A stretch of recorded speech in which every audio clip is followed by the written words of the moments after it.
we're here for the third session of the Afterflow with two new Black Man Lab attendees. And I want y'all to introduce yourselves, and I'm going to ask y'all a couple of questions. We're going to start with the young one in charge, recent college graduate. Yes, sir. My name is Ahab. This is my first time out, and I'm going to say, it's inspirational that I really have to, do something positive, at least for myself, to one, steer myself away from all the negative things that I could get into just by not being in the right environment, but also, having this commitment to want to, do something better for myself, and then eventually be able to use everything that I learned to, distribute out to the community some way, somehow. Yeah. So, being here and, hearing everybody talk is just one of those things that it just keeps me stimulated, in that thinking, and then that whole way of, just trying to, build something. Man. So check. Where did we see each other last night? Last night, so right, Cliff. Like, I know, right? It was not one of the strip clubs. It was at an establishment. It was an establishment. Ironically, I look at it ironically. I work at a restaurant now. I spent 4 years in college, to get this degree in business and everything, to now work as a server in a restaurant. But I don't know, it's a lot of good that comes out of it still. No doubt. At the same time. We met at the restaurant, Harold's Chicken and Ice Bar on Edgewood Avenue. Man. Yep. It's crazy, man. So I walk in, we see the brother, and I'm like, man, he looks familiar, but we hadn't seen each other in what? It's been a while. About 3 or 4 years. The last time I remember we saw each other was at the graduation ceremony for Dr. Heidi. That's right. Yep. That's and right. She had you come and speak. Yep. And that was awesome. So, man, first of all, man, we proud of you, bro. Thank you. We're proud of you. Proud of you. There's dignity in hard work. Right, and we can't get away from that. Sometimes cats are looking for what's the easy come up, but man, just grind. And I know people talk about grinding, but for real, man, just grinding will get it done when you don't quite know the path. Mm-hmm. The fact that you just not at the crib, like, man, where's my $50,000-$60,000 job? Let me just go to work. Yeah. Right. So we appreciate you, bro, and we're glad that you made this your first Black Man Lab. We want you to keep coming back. Oh, yeah. We appreciate you coming to the Afterflow. Thank you for the invitation. Yeah. I appreciate it. And we got to pass the word. Oh, yeah, always. we got to pass the word. So, man, I wanna jump to a brother who is in my estimation a very courageous brother, who was one of our panelists. Mm-hmm. He got on the panel, man. Is that the largest panel you've ever been on, Cliff? Yes, that is definitely the largest. I thought it felt like I was in Wu-Tang Clan up there. That's right. That's right. We just like, where's Old Dirty Bastard? You dig? It was, but the real is that we are organizing. Black men are organizing in so many different spaces. There was no duplication. Mm-hmm. I mean, everybody had their own lane that they were organizing in, and so I could tell a brother, man, bro, we got that covered, because we didn't. Right. Really, we had another 15 brothers that are organizing in different spaces. Right. Cliff, man, tell them what you do with Black Voters Matter and that work. Yeah, so Black Voters Matter is a power building organization. We believe in building power in Black communities, and a lot of people think of us as a voting organization or election organizations, partially because of the name, right? Black Voters Matter. But one of the things we always say is we named it that for a reason. We named it Black Voters Matter and not Black Votes Matter, because there are a lot of people that care about Black votes that don't care about Black voters. Oh, bro. Right? A lot of people that just want to round up some votes, round up the Negroes. Come on, but man. they don't fundamentally care about us as people. Right. And so the way that we support election work, and elections are just one way of building power. It's not the only way, right? And so we try to live that through the way that we do the work that we do and through the groups that we support, because it really is not just about us. It's about the partners that we have in all of the states and all of the counties, cities, and small towns, rural communities. It's about the partners that we meet up with and that we provide support to, the financial support, tools, technology, sometimes strategy. Right. Sometimes our biggest contribution is just going to a community where folks have not seen candidates or national organizations or a big old black bus that we call the blackest bus in America. They've just not seen that, and they've not had people come to them Right. to show that they're interested in their community. And so sometimes that's the biggest contribution we can make, just to let people know they're not alone. Wow. Yeah. You all are bringing hope. Mm-hmm. You're bringing empowerment. Mm-hmm. I mean, certain folks, man, have been told for so long in our community that you don't matter. That's right. And the fact that y'all show up Mm-hmm. with energy, with love, Mm-hmm. and say you do matter. That's right. That's powerful. And I think sometimes we underestimate the power of just presence, Right. of just getting there. That's right. Right? Folks are like, man, we've forgotten about the only city in Georgia that matters is Atlanta. Right. Nah. That's right. The only city that matters in Tennessee is Nashville. And Mm-hmm. nah. Exactly.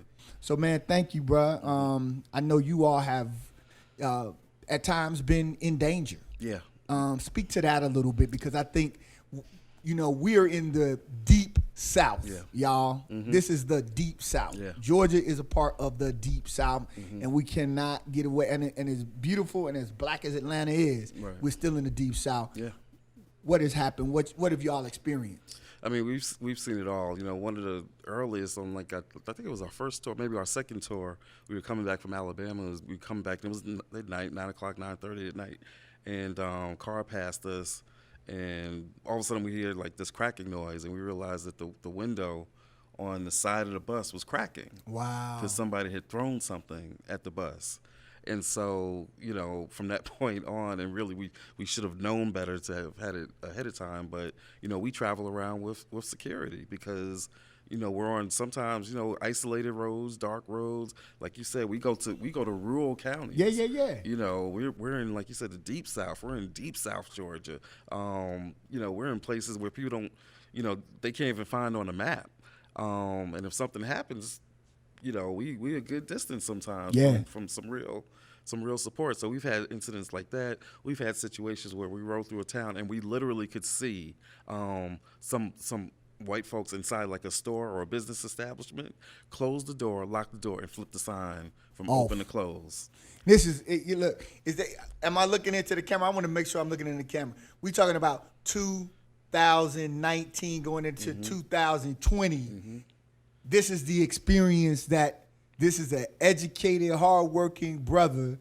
That's what y'all. That's for real, right? That's for real. So we don't have to make up what we experiencing. But the beauty of it is, you just keep coming. That's right. You just keep coming. That's right. And it's the consistency. That's right. We say can't stop, won't stop.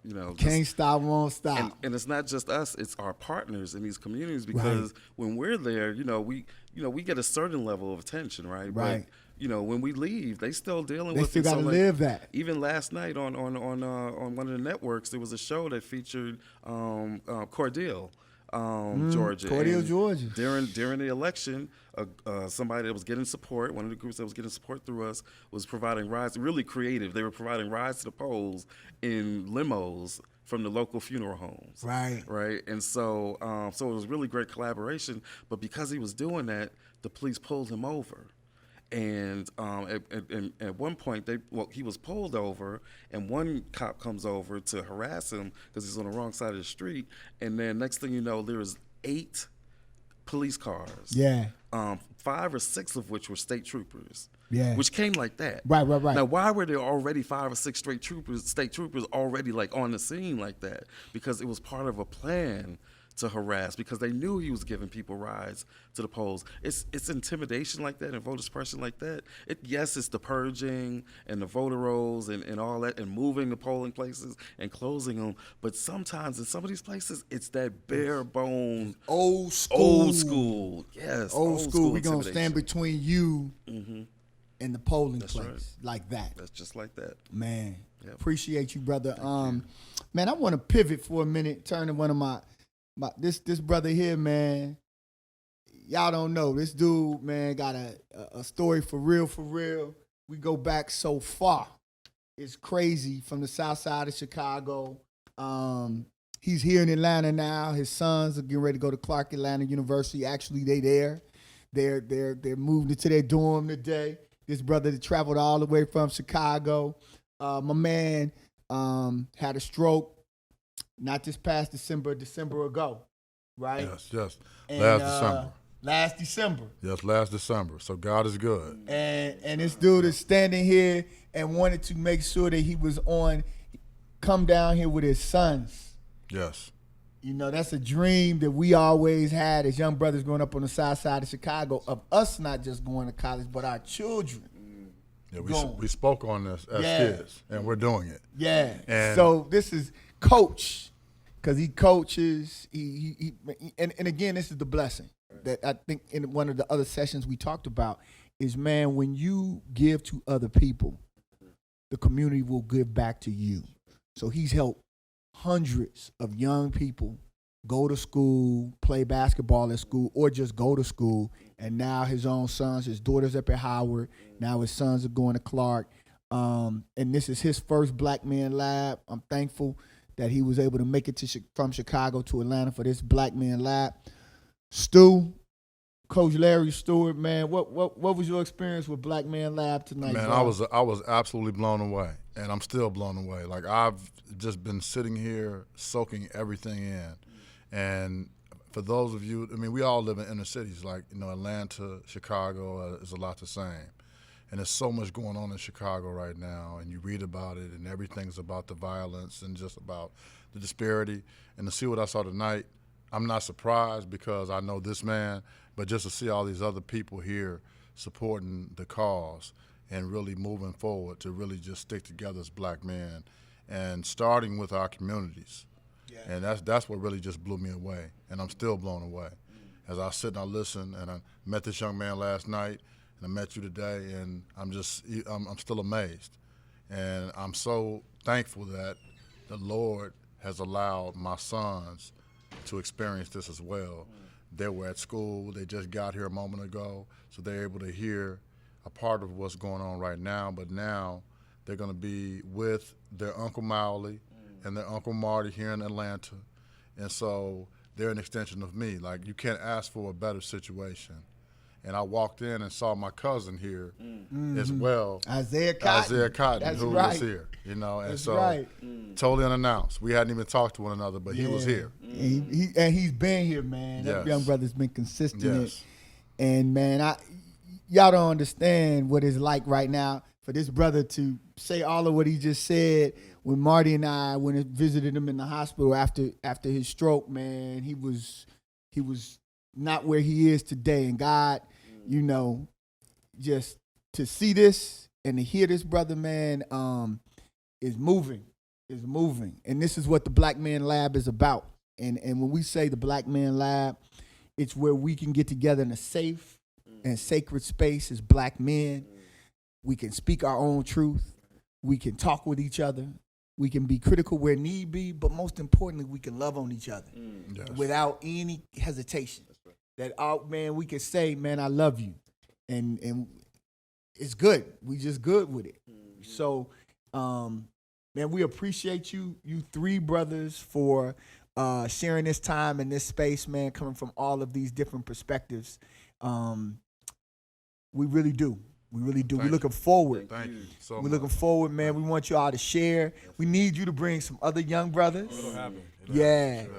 And Cliff, with your reach, man, just spread the word, because our vision is really to put this up so that wherever people are, wherever Black people are, just like you can't bring the bus everywhere, but Black Man Lab can go everywhere.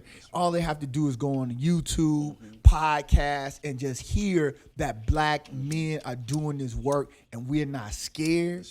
We're not confused. We're moving with clarity. When we make a mistake, we're going to own our mistakes, and we're going to love on ourselves, our women, our children, and our community, man. So please, just as you move, man, let it be known that there's a little spot in Southwest Atlanta. We have to throw the logo on the bus. Yeah, that'll be dope. That'll be dope. Wherever you go, we with you, because we say, and we end and we say, I'm a link in this chain and it won't break here. And we're all linked together now as brothers.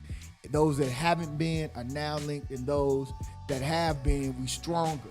because we've Yes. been in this space together. Yes. So with that, brothers, thank y'all. And we're Thank looking you forward so to much. next week's Black Man Lab Thank you so Thank much. and the very much. afterflow. All right.